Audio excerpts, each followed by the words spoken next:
जय श्री राम, जय हनुमान। रामायण का एक भाग ऐसा है जिसे केवल पढ़ने मात्र से समस्त कष्ट मिट जाते हैं। एक ऐसा अध्याय जो भगवान शिव के मुख से निकले ब्रह्म रहस्य के समान पवित्र है, जिसे स्वयं हनुमान जी ने लिखा था और जिसे पढ़ते ही अदृश्य शक्तियाँ सक्रिय हो उठती हैं।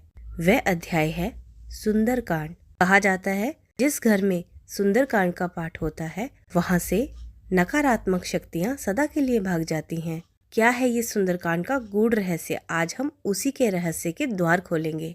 सुंदरकांड शब्द खुद में ही चमत्कारी है। सुंदर जिसका अर्थ है केवल रूप या सौंदर्य से नहीं बल्कि शुभ, मंगल, दिव्यता से है। और कांड यानी भाग मतलब अध्याय। रामायण के सभी कांडों में से केवल सुंदरकांड ही ऐसा है जिसका नाम किसी व्यक्ति के गुण पर रखा गया, हनुमान जी के सुंदर कार्यों और सुंदर चरित्र पर। यह वह स्थान है जहाँ भक्ति, साहस, ज्ञान और सेवा चारों मिलकर ईश्वरीय चमत्कार का रूप लेते हैं। हनुमान जी समुद्र पार करते हैं, सीता माता को ढूंढते हैं, रावण से मिलते हैं, लंका दहन करते हैं, लेकिन असल रहस्य तो इसके भीतर ही छिपा है।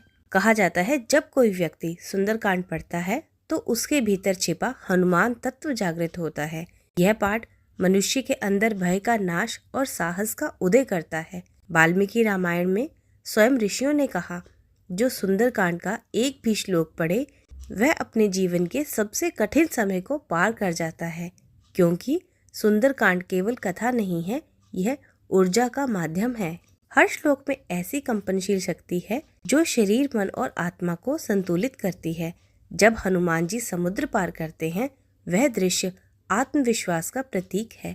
जब वह अशोक वाटिका में सीता माता से मिलते हैं वह भक्ति का शिखर है, और जब वह लंका जलाते हैं वह अहंकार का विनाश का प्रतीक है। क्या आप जानते हैं आधुनिक विज्ञान भी मानता है कि ध्वनि की तरंगे मनुष्य के चेतन पर गहरा प्रभाव डालती हैं।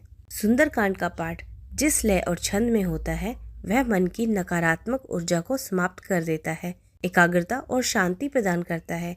जब जय हनुमान ज्ञान गुण सागर की ध्वनि गूंजती है तो मस्तिष्क की तरंगों में प्रवेश करती है, जहाँ व्यक्ति को ईश्वरीय ऊर्जा का अनुभव होता है। यही कारण है कि कहा जाता है सुंदरकांड का पाठ केवल सुना नहीं अनुभव किया जाता है। पुराणों में उल्लेख है भगवान शिव स्वयं हनुमान जी के अवतार हैं और सुंदरकांड वह स्थान है जहाँ शिव ने स्वयं अपने स्वरूप की झलक दिखाई। शिव पुराण में भी वर्णित है जब कोई व्यक्ति सुंदरकांड का पाठ करता है तो वह स्वयं भगवान शिव का ध्यान कर रहा होता है, क्योंकि हनुमान जी में शिव की शक्ति, भक्ति और शांति तीनों का संगम है। इसलिए जो व्यक्ति सच्चे भाव से सुंदरकांड का पाठ करता है उसके घर में शिव और विष्णु दोनों का आशीर्वाद रहता है। तो अब जब जीवन में कोई भी कठिनाई आए, जब मन डगमगाए या भय घेर ले, बस एक ही उपाय याद रखें, सुंदरकांड का पाठ। यह केवल कथा नहीं, यह संघर्ष से विजय तक की यात्रा है।